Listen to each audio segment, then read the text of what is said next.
చెర్లో ఉన్న చాకిరేవు బండనేనట, గుళ్ళో ఉన్న అమ్మవారి బొమ్మ నీవట.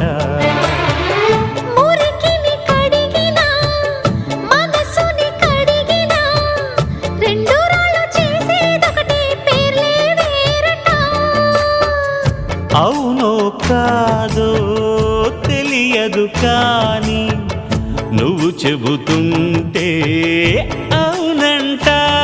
మరి అంతలోనే బుంగమూతి సంగతేంటట?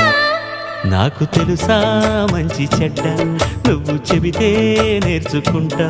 నిన్ను నమ్మినా